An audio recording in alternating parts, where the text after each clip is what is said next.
شروع اللہ کے نام سے جو بڑا مہربان نہایت رحم کرنے والا ہے۔ بسم اللہ الرحمن الرحیم۔ اس وظیفے نے ایک رات میں میری قسمت بدل دی، مجھے یقین نہیں آ رہا۔ صبح کروڑوں روپے کا مالک بن گیا۔ رات کو 11 دفعہ یہ سورت پڑھ لو۔ محترم ناظرین، اس وظیفے نے ایک رات میں میری قسمت بدل دی، میرے پاس دولت ہی دولت آ گئی۔ صرف ایک رات یہ 11 بار یہ سورت پڑھ لو۔ آج کی اس بہت ہی خاص ویڈیو میں جو عمل میں آپ کو بتانے جا رہا ہوں، جو وظیفہ آپ کو بتانے جا رہا ہوں، اس سے زیادہ برکت والا عمل، اس سے زیادہ طاقت والا، پاور والا عمل میں نے آج تک کسی کو نہیں بتایا۔ یعنی کہ یہ جو وظیفہ اس ویڈیو میں شیئر کرنے جا رہا ہوں، یہ اس سے پہلے میں نے کسی کو بھی نہیں بتایا۔ آپ لوگ ابھی یہ وظیفہ کرنا شروع کرو اور اس کا اثر بھی ابھی دیکھ لو۔ فرشتہ اللہ کے حکم سے رزق لے کر اترے گا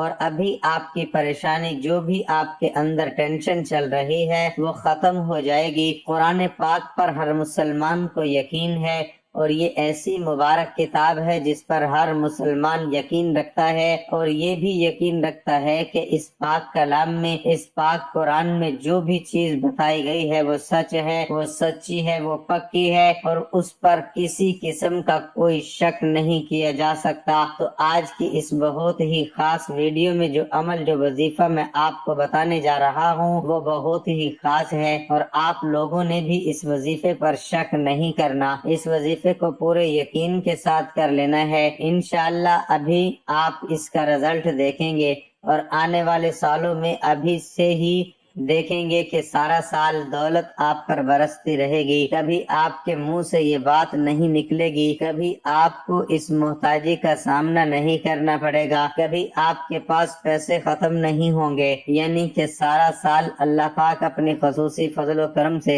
آپ پر رزق اور دولت کی بارش نازل فرماتا رہے گا۔ یہ وظیفہ آپ کسی بھی دن کر سکتے ہیں، اگر روز کرنا چاہیں تو روز بھی اس وظیفے کو کر سکتے ہیں۔ یقین کریں، اس کی بہت طاقت ہے، بہت برکت والا عمل ہے۔ پیارے بھائیوں اور بہنوں، اپنا ذہن بنا لیجئے کہ وہی ہوتا ہے جو منظور خدا ہوتا ہے۔ سورۃ توبہ میں اللہ پاک مسلمانوں سے ارشاد فرماتا ہے کہ یوں کہا کریں، لن یصیبنا الا ما كتب اللہ لنا هو مولانا وعلی اللہ فلیتوکل المؤمنون۔ ترجمہ کنز الایمان۔ ہمیں نہ پہنچے گا مگر جو اللہ نے ہمارے لیے لکھ دیا، وہ ہمارا مولا ہے، اور مسلمانوں کو اللہ ہی پر بھروسہ چاہیے۔ امام فخر الدین رازی رحمت اللہ علیہ تفسیر کبیر میں فرماتے ہیں، اس آیت مبارکہ کا معنی یہ ہے کہ ہمیں کوئی خیر و شر، خوف و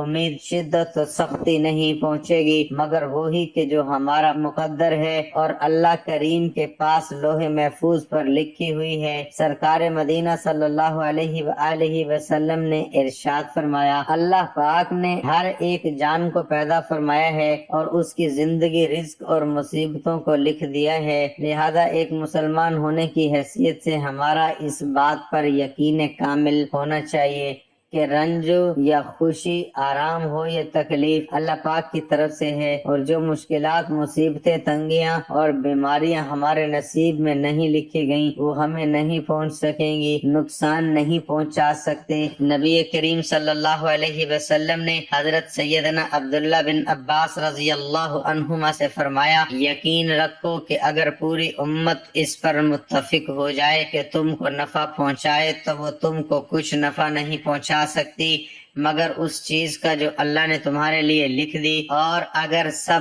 اس پر متفق ہو جائیں کہ تمہیں کچھ نقصان پہنچا دیں تو ہرگز نقصان نہیں پہنچا سکتے مگر اس چیز سے جو اللہ نے لکھی، یعنی ساری دنیا مل کر تم کو نفع نہیں پہنچا سکتی، اگر کچھ پہنچائیں گی تو وہی جو تمہارے مقدر میں لکھا ہے۔ اسے معلوم ہوا کہ اللہ کا لکھا ہوا نفع دنیا پہنچا سکتی ہے، طبیب کی دوا شفا دے سکتی ہے، سانپ کا زہر جان لے سکتا ہے، مگر یہ اللہ تعالیٰ کا طے شدہ اس کی طرف سے ہے۔ حضرت یوسف علیہ السلام کی قمیض نے دیدہ یعقوبی، یعنی حضرت سیدنا یعقوب علیہ السلام کی آنکھوں کو شفا بخشی۔ عیسیٰ علیہ السلام مردے زندہ کرتے تھے، مگر اللہ کے اذن یعنی اجازت سے۔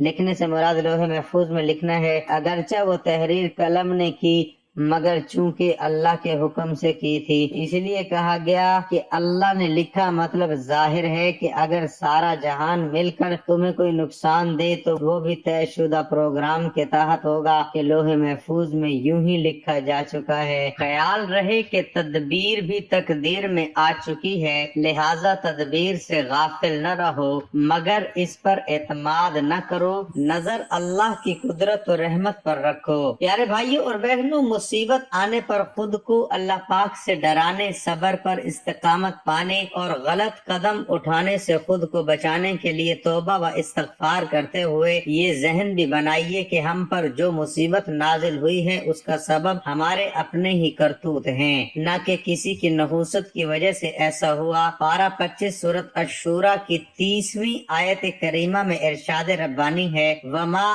أَصَابَكُم مِّن مُّصِيبَةٍ فَبِمَا كَسَبَتْ أَيْدِيكُمْ وَيَعْفُو عَن كَثِيرٍ۔ ترجمہ کنز الایمان، اور تمہیں جو مصیبت پہنچی وہ اس کے سبب سے ہے جو تمہارے ہاتھوں نے کمایا، اور بہت کچھ تو معاف فرما دیتا ہے جن سے گناہ سرزد ہوتے ہیں۔ مراد یہ ہے کہ دنیا میں جو تکلیفیں اور مصیبتیں مومنین کو پہنچی ہیں اکثر ان کا سبب ان کے گناہ ہوتے ہیں۔ ان تکلیفوں کو اللہ تعالیٰ ان کے گناہوں کا کفارہ کر دیتا ہے، اور کبھی مومن کی تکلیف اس کے رفع درجات یعنی بلندی درجات کے لیے ہوتی ہے، کبھی ایسا بھی ہوتا ہے کہ ہم پر آنے والی مصیبت ہمارے گناہوں کی فوری سزا ہوتی ہے۔ چنانچہ رسول کریم صلی اللہ علیہ وآلہ وسلم نے فرمایا، یعنی اللہ عز و جل جب کسی بندے سے بھلائی کا ارادہ کرتا ہے تو اس کے گناہ کی سزا فوری طور پر اسے دنیا ہی میں دے دیتا ہے۔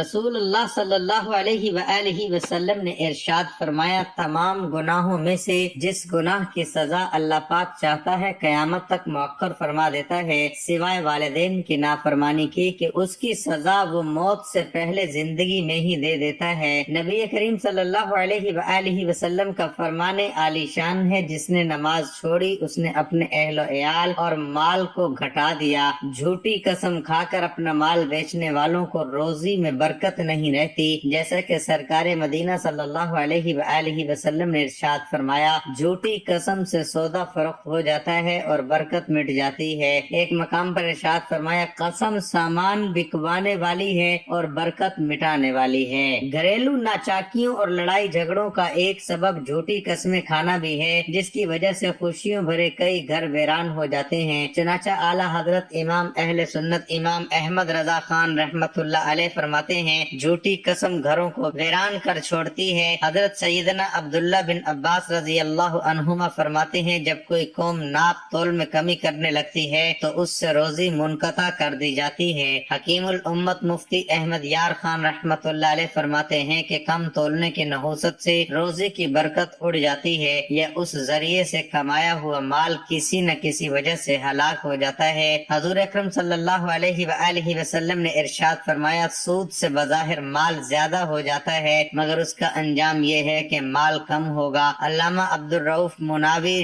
رحمت اللہ علیہ ایک حدیث کے پاک تحت فرماتے ہیں، سود کے ذریعے مال میں بڑی تیزی سے اضافہ ہوتا ہے، مگر سود لینے والے شخص پر مال کی تباہی و بربادی کے جو دروازے کھلتے ہیں ان کی وجہ سے وہ مال کم ہوتے ہوتے بالا آخر ختم ہو جاتا ہے۔ اللہ پاک ہمیں اپنی رضا پر راضی رہنے، بدشگونی سے بچنے اور گناہوں سے دور رہنے کی توفیق عطا فرمائے۔ محترم جناب، کائنات میں رات دن ہونے والی بڑی بڑی تبدیلیوں سے لے کر پتوں کی کھڑکھڑاہٹ تک ہر کام اللہ پاک کی مرضی، اسی کی قدرت اور اسی کے اختیار سے ہوتا ہے۔ اس کی مرضی کے بغیر پتا تو دور ریت کا ایک ذرہ بھی اپنی جگہ سے نہیں ہل سکتا۔ تمام تر قوتوں اور طاقتوں کا مالک ہمارا پیارا پروردگار جب کسی سے راضی ہو جائے، کسی پر مہربان ہو جائے تو اپنے لامحدود اختیارات اور قدرتوں میں سے جتنا چاہتا ہے اپنے اس خاص بندے کو عطا فرما دیتا ہے، جس سے اس کے خزانوں میں بھی کوئی کمی نہیں آتی، نہ ہی معاذ اللہ وہ بندہ خدا بن جاتا ہے۔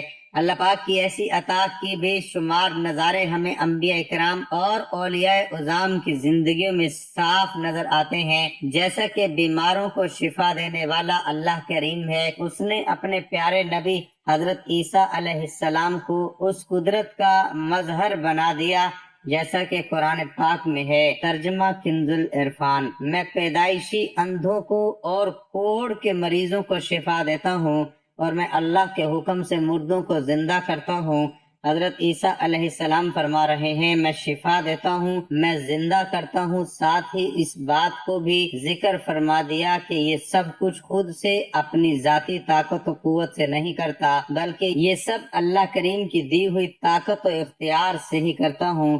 جب اللہ والے اللہ پاک کی قدرت کے مظہر ہیں تو ان سے مصیبت، پریشانی اور دکھ درد میں مدد مانگنا بالکل جائز ہے، اس لیے کہ اللہ کے مقبول بندوں کی مدد دراصل اللہ کریم ہی کی مدد سے ہے۔ اسلامی عقیدے کے مطابق اگر کوئی آدمی یہ عقیدہ رکھتے ہوئے انبیاء اکرام اور اولیاء اکرام سے مدد مانگے کہ وہ اللہ پاک کی اجازت کے بغیر بذات خود نفع و نقصان کے مالک ہیں تو یقیناً شرک ہے، جبکہ اس کے برعکس اگر کوئی آدمی حقیقی مددگار اور نفع و نقصان کا حقیقی مالک اللہ کریم کو مان کر کسی کو مجازن یعنی غیر حقیقی طور پر اور محض عطائے الہی سے مددگار سمجھتے ہوئے مدد مانگے تو یہ بالکل جائز ہے، ہرگز شرک نہیں، اور یہی ہمارا عقیدہ ہے۔ اللہ والوں کے مددگار ہونے کے ثبوت پر ایک قرآنی آیات ملاحظہ فرمائیے، فَإِنَّ اللَّهَ هُوَ مَوْلَاهُ وَجِبْرَيْلُ وَصَالِحُ الْمُؤْمِنِينَ وَالْمَلَائِكَةُ بَعْدَ ذَلِكَ ظَهِيرٌ۔ ترجمہ، تو بے شک اللہ خود ان کا مددگار ہے، اور جبرائیل اور نیک ایمان والے اور اس کے بعد فرشتے مددگار ہیں۔ اس آیت میں حضرت جبرائیل علیہ السلام اور نیک مسلمانوں کو مولا یعنی مددگار فرمایا گیا، اور فرشتوں کو ظہیر یعنی معاون قرار دیا گیا، جس سے روز روشن کی طرح ظاہر ہے کہ اللہ کریم کے بندے مددگار ہیں۔ جب یہ مددگار ہیں تو ان سے مدد مانگنا بھی جائز ہے۔ اللہ رب العزت ایک اور مقام پر غیر اللہ سے مدد مانگنے کا یوں حکم ارشاد فرماتا ہے، وَاسْتَعِينُوا بِالصَّبْرِ وَالصَّلَاةِ، اور صبر اور نماز سے مدد حاصل کرو۔ ہمارے پیارے نبی صلی اللہ علیہ وآلہ وسلم نے فرمایا، یعنی جب تم میں سے کسی کو سواری یا اونٹ ایسی ویران جگہ میں بھاگ جائے جہاں کوئی بندہ نظر نہ آئے تو تم یوں پکارو، اعینوا عباد اللہ، یعنی اے اللہ کے بندو مدد کرو، فَإِنَّهُ سَيُعَانُ، تو بے شک جلد اس کی مدد کی جائے گی۔ حضرت عبداللہ بن عباس رضی اللہ عنہما فرماتے ہیں، یعنی بے شک اعمال لکھنے والے فرشتوں کے علاوہ اللہ پاک کی کچھ ایسے فرشتے بھی ہیں جو درختوں سے گرنے والے ہر پتے کو لکھ لیتے ہیں۔ تو جب تم میں سے کسی کو سفر میں رکاوٹ پیش آئے تو اسے چاہیے کہ یوں پکارے، اعینوا عباد اللہ رحمکم اللہ، یعنی اے اللہ کے بندو مدد کرو، اللہ کریم تم پر رحم فرمائے۔ ایک روایت میں غیر اللہ سے مدد طلب کرنے کی یوں ترغیب دلائی گئی، یعنی میرے رحم دل امتیوں سے حاجتیں مانگو، رزق اور مطلوب پالو گے، بھلائی اور حاجتیں خوبصورت چہرے والوں سے مانگو۔ احادیث کے مطالعے سے معلوم ہوتا ہے کہ نبی کریم صلی اللہ علیہ وآلہ وسلم نے جہاں اچھے لوگوں کے اوصاف اور خوبیاں بیان کی ہیں، وہیں برے اور ناپسندیدہ لوگوں کی بھی پہچان بتا دی ہے تاکہ ایسے لوگوں سے دور رہا جائے۔ اس سلسلے میں ایک اصول بات یہ ہے کہ ہر وہ انسان جس میں کسی طرح کی خیر کی امید نہ رکھی جائے، حتیٰ کہ اس کے شر سے بھی لوگ محفوظ نہ ہوں، تو وہ شخص بدترین انسان مانا جائے گا، کیونکہ ایسی صورت میں وہ معاشرے کے فساد و بگاڑ کا سبب بنے گا۔ نبی کریم صلی اللہ علیہ وسلم کا فرمان ہے، تم میں بدترین شخص وہ ہے جس سے دوسرے لوگوں کو نہ خیر کی امید ہو نہ اس کے شر سے لوگ محفوظ ہوں۔ بعض اوقات انسان کسی برے شخص سے ملتا ہے مگر اس کے ساتھ بہتر انداز سے پیش آتا ہے، اس سے گمان ہونے لگتا ہے کہ وہ معاشرے کا بہترین فرد ہوگا، حالانکہ وہ بدترین انسان ہوتا ہے۔ نبی کریم صلی اللہ علیہ وآلہ وسلم نے ایسے شخص کی وضاحت فرما دی ہے۔ حضرت عائشہ رضی اللہ تعالیٰ عنہ فرماتی ہیں کہ ایک شخص نے نبی کریم صلی اللہ علیہ وسلم سے ملاقات کی اجازت چاہی آپ صلی اللہ علیہ وسلم نے فرمایا کہ اسے آنے کی اجازت دے دو، ساتھ ہی یہ بھی فرمایا کہ وہ معاشرے کا برا انسان ہے۔ جب وہ داخل ہوا تو آپ صلی اللہ علیہ وسلم نے اس سے نرم گفتگو کی۔ اس کے جانے کے بعد حضرت عائشہ رضی اللہ تعالی عنہ نے دریافت کیا، اے اللہ کے رسول صلی اللہ علیہ وسلم، آپ نے تو اس کے سلسلے میں ایسا ایسا فرمایا تھا، جبکہ آپ صلی اللہ علیہ وسلم نے اس سے گفتگو میں نرمی اختیار کی۔ نبی کریم صلی اللہ علیہ وسلم نے ارشاد فرمایا، اے عائشہ، اللہ تعالیٰ کے نزدیک قدر و منزلت میں سب سے برا انسان وہ ہے جس کے شر اور اذیت کی وجہ سے لوگ اسے چھوڑ دیں یا اس سے دوری اختیار کر لیں۔ نبی کریم صلی اللہ علیہ وسلم نے فرمایا، تم قیامت کے دن اللہ کے نزدیک لوگوں میں سب سے بہترین انسان انہیں پاؤ گے جو دورخی اختیار کرتے ہیں۔ آپ صلی اللہ علیہ وسلم نے اس کی مزید وضاحت ان الفاظ میں فرمائی، یقیناً بدترین شخص وہ ہے جو دو منہ رکھتا ہو، کچھ لوگوں کے پاس ایک منہ لے کر جاتا ہے اور کچھ لوگوں کے پاس دوسرا منہ لے کر جاتا ہے۔ ایسا شخص سچ اور جھوٹ کو ملا کر لوگوں میں فساد و بگاڑ پیدا کرنے کی کوشش کرتا ہے، اسی وجہ سے اسے نفاق کی علامت قرار دیا گیا ہے۔ ایسے لوگوں کی انسانیت کا دشمن اور معاشرے کا ناسور سمجھا جاتا ہے۔ ایسا شخص لوگوں کی کمزوری کی ٹو میں لگا رہتا ہے تاکہ ان کی اطلاع دوسروں کو دے، اس طرح ان کے مابین کا تعلق کا سبب ہے۔ اسی وجہ سے اس کا دل حسد اور کینہ کی آگ میں جلتا رہتا ہے۔ اس ویڈیو میں ایک سورت اور اللہ تعالیٰ کے اسم مبارک کا وظیفہ آپ کو بتانے لگا ہوں۔ آپ یہ وظیفہ سونے سے پہلے کر لیں، یعنی کہ رات کو روزانہ کر لیں، اور آپ دیکھیں اتنی دولت، اتنا رزق آئے گا کہ آپ حیران رہ جائیں گے۔ جتنی تعداد میں آپ کو بتانے لگا ہوں اتنی تعداد میں آپ نے یہ مبارک وظیفہ، یہ اسم اعظم پڑھ لینا ہے، اور بے شک میرا اللہ ان اسم اعظم اور اس صورت کی برکت سے آپ کی مشکل ختم کر دے گا، اور آپ کو دولت کی، رزق کی جو بھی پریشانی ہوگی وہ ختم فرما دے گا۔ قرآن پاک ایک مکمل ضابطہ حیات ہے۔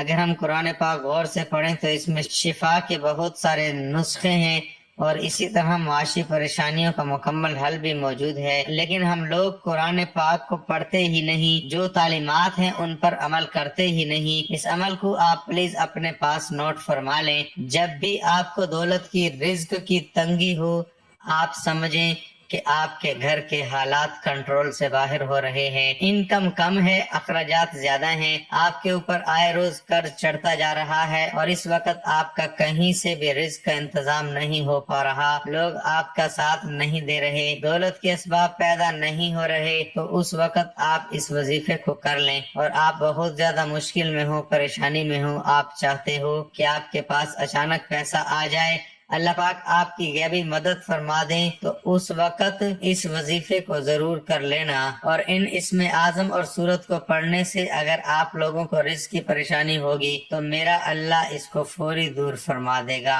اور اگر آپ کو اور کوئی پریشانی ہوگی تو وہ بھی انشاءاللہ اس وظیفے کی برکت سے وہ بھی ختم ہو جائے گی۔ اور ان اسم اعظم کو آپ نے روزانہ سونے سے پہلے 50 مرتبہ پڑھ لینا ہے۔ وہ اسم اعظم یہ ہیں، یا رحمانو، یا رحیم، اور 11 مرتبہ سورۃ اخلاص پڑھ لینا ہے۔ قل هو اللہ احد اللہ الصمد لم یلد ولم یولد ولم یکن له کفوا احد۔ اول و آخر درود پاک پڑھ لیں، اور 50 مرتبہ یہ اسم اعظم آپ نے 50 مرتبہ پڑھ لینی ہے، اور 11 مرتبہ سورۃ اخلاص پڑھ لیں۔ اول و آخر آپ 3 مرتبہ درود شریف پڑھ لیں۔ اللہم صلی علی محمد وعلی آل محمد كما صليت على إبراهيم وعلى آل إبراهيم إنك حميد مجيد اللهم بارك على محمد وعلى آل محمد